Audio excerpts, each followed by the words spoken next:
और इस वक्त अब आपको अपने सहयोगी वरुण के पास लेके चलते हैं, क्योंकि वहां पर वरुण लगातार दिखा रहे हैं किस तरीके से एक के बाद एक बैरिकेड जो है वो किसान तोड़कर दिल्ली कूच करने की कोशिश कर रहे हैं। Varun, over to you.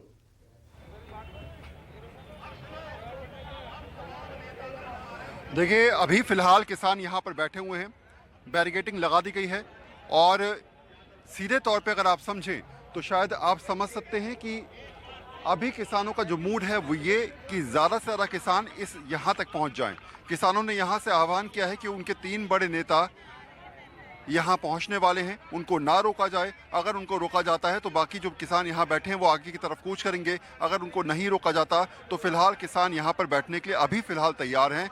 तो स्ट्रैटेजी साफ है कि बड़े नेताओं को यहाँ तक पहुँचाया जाए, जो किसान पीछे है जिनको रोका गया है उन किसानों को यहाँ तक पहुँचाया जाए, और उसी रणनीति पर फिलहाल किसान अपनी बात को रखते हुए नजर आ रहे होंगे। आप देख रहे होंगे तमाम किसान इस समय ज़मीन पर बैठे हुए हैं, इंतज़ार कर रहे हैं कि जो पीछे से किसान ट्रैक्टर्स में आ रहे हैं वो यहाँ तक पहुँच जाएं। हाथ में किसान एकता संघ के जो झंडे हैं वो आपको नज़र आ रहे होंगे, और तमाम किसान जानते हैं इस समय इस बात को कि अगर आज यहाँ तक पहुँचे हैं तो कोई ना कोई ठोस कदम उठाना बेहद ज़रूरी है।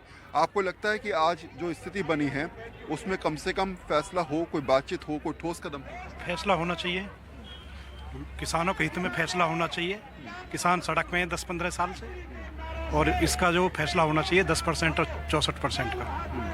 बाबू जी, कितने साल से लड़ाई चल रही है आपकी? मुझे ना ये बताएगा, मुझे ना मालूम। काफ़ी लंबे समय से चले आ रही है हमारी लड़ाई 10% और नए कानून के तहत, और अपने मांग को लेकर बैठे हुए हैं किसान काफ़ी लंबे समय से। क्या सोचा है? 2014 में कोर्ट के आदेश से किसान ने 10% जमीन और 64% दो। ठीक है, मुझे जरा समझाओ अब आगे क्या रणनीति है, क्या तय किया आप लोग? नेता करेंगे वो फैसला होगा, उनके पीछे हम तो। अगर आगे बढ़ने को कहते हैं तो जाएंगे? हाँ जाएंगे, बिल्कुल 100% जाएंगे। वहाँ से कहा जा रहा है कि जो किसान पहले आ रहे हैं उनको यहाँ पर आने दिया जाए, उसके बाद रणनीति तय। वो 3 जो पीछे पुलिस ने पकड़ रखे ना, जब आएंगे जब कोई निर्णय होगा। अच्छा, जब माता जी क्या सोचा था जमीन पर बैठना पड़ेगा ऐसे सड़कों पर? बैठा दिए भैया, बैठा दिए। जर्नी हमारे क्या मतलब यहाँ आने को, बैठाए गए जब बैठे। कितनी उम्र है आपकी? मेरी होगी 50-60। कभी सोचा था ऐसे हालात बनेंगे जीवन में? नहीं सोचो कि हाईवे पर रोड पे बैठेंगे, आंदोलन करना पड़ेगा, नारेबाजी करनी पड़ेगी? नहीं सोचो, नहीं सोचो। बस जब जो बता लुटे बैठे हैं दिन बात है, सोचेंगे बैठने उठने किन है। जमीन में सब काम कर लिए हमने, बालक भी पढ़ा लिए, ब्याह शादी भी सब काम हो गए, और हम माल फ्री के खाएंगे और बैठ के हाथ झाड़ के बैठ गए। हम बालकन की काय को ड्यूटी तक की भी नहीं है, जो जा कंपनी में नौकल है। अब क्या करें हम? जमीन ले ली उनके बालकन नौकल बता दें, नौकल बता रखे वहाँ तक किला रखे और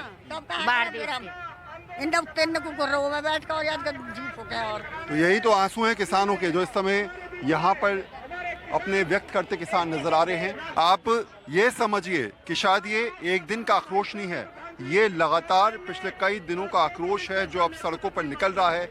ये कई दिनों का आक्रोश है जो समझाने के लिए काफ़ी है कि फिलहाल किसान अब दबने के लिए तैयार नहीं है। आपको नहीं लगता कि शायद बातचीत के जरिए भी आप लोग आज कैसा समझौता चाह रहे हैं? आज आपको लगता है कि नहीं ठोस कदम होगा? लिखित में तो पहले ही आपको मिल चुका है। बिल्कुल ठोस कदम होगा, चाहे संसद भवन तक ही जाना पड़ेगा।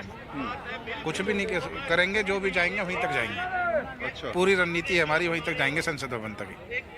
कितनी ज़्यादा स्थिति खराब नजर आ रही है? आपको लग रहा है कि शायद बातचीत हो जाती है, ऐसी परिस्थिति ना मिलती? नहीं, बातचीत तो पिछले कई बार इनकी हमारी विफल हो चुकी है, और अब जैसा ही राष्ट्र के लोग हमसे आदेश करेंगे तो उसी तरह से हम आगे की रणनीति तय करेंगे।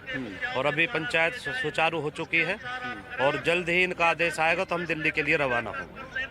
पीछे से कई नेता आ रहे हैं? हमारे 2 नेता भी पीछे रुके हुए हैं, वो पहुंचने वाले हैं, उनके लिए आधे घंटे का समय दिया हुआ है। जैसे ही वो पहुंचेंगे तो जैसी रणनीति आगे की तैयार होगी हम आगे का प्रस्थान करेंगे। नहीं, ये बोलती है वही दिक्कत है, वही परेशानी है। 64.7 और मिली सरकारी नौकरी किसी को परिवार में? नहीं मिली। कुछ लोग कहते हैं किसी को मिली, कुछ नहीं, परिवारों को नहीं मिली। ऐसा मुआवजा कुछ को मिला है? जो पहले मिला वो काट लिया पैसा इन्होंने, पहले 10% किसानों का, उसे भी नहीं दे रहे। अच्छा, एक सिंपल भाषा में समझाइए जरा। आज से आपने जब भी ये जमीन दी होगी उस समय वो रेट क्या थे? अगर मान लीजिए 3 लाख के रेट है। 3 लाख के रेट, और आज की वो जमीन कितने लाख की? आज तो आज का करोड़ पहुँच ली। करोड़ पहुंच। हाँ। यही तो दुख है, जब लिया गया तो कोड़ी के भाव थे हैं, और आज वो जमीन सोना उगल रही है, तो किसान अपने हक की बात कर रहे हैं। फिर 10% तय करी, 5% दे दियो, कहिए ना दियो, तो आधो मतलब दे दियो, आधो रख लियो, प्लॉट भी ना दिए, प्लॉट भी रह गए। अब देखिए किसान यहाँ से आगे बढ़ने शुरू हो चुके हैं। आप देखेंगे तो तमाम किसान उठ गए हैं। 24 साल हो गए और 30 के चक्कर काटते काटते मेरे को 6% प्लॉट आज तक नहीं मिला। 1999 जमीन एक बार हुई थी मेरी, और आज तक 5% का प्लॉट और 30 ने नहीं दिया, जबकि ये आश्वासन दिया गया था कि किसानों को जमीन दी जाएगी। आज तक और 30 के चक्कर काट के आज मेरी उम्र 43 साल हो गई। अब मैं बूढ़ा होने के उस पर मेरे बच्चे आएंगे, वो क्या कहेंगे कि और 30 के तुम चक्कर काटते हो, खामा खाई में क्या मिलेगा, कुछ नहीं मिल रहा। दलालों को ये जमीन दी जा रही है 5% में, और 30 के दलाल बैठे हैं सूरजपुर, ग्रेटर नोएडा और 30 में दलाल बैठे। दलाल को 1 मिनट में प्लॉट मिल जाता है, लेकिन किसान को अपना हक नहीं मिल पाता है। किसान केवल अपना चक्कर काट रहा है, और वो काटता ही रहेगा। उसको ये फाइल वहाँ चली गई, वो चली गई, वो चली गई। ग्रेटर नोएडा अथॉरिटी इसको इलीगल काम कर रही है, और किसान इसलिए यहाँ उग्र हुआ है।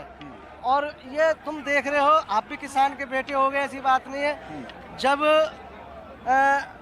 बच्चा भूखा होता है, जब ही माँ दूध पिलाती है, इस बात को आप भी जानते होंगे। ये किसान हैं, ये अपने हक के लिए लड़ रहे हैं, और अपने हक की लड़ाई लड़ते लड़ते आप देखिए, ये हाल हो गए। एक बार कैमरामैन से मैं कहूंगा अपने, संसद जाने को तैयार हो गए अपने हक के लड़ने के लिए। हमारे यहाँ के जो प्रतिनिधि हैं, डॉक्टर महेश शर्मा या और भी हैं, ये आज तक यहाँ नहीं आए। क्यों नहीं आए? क्योंकि ये खुद वो है, अगर ये किसान होते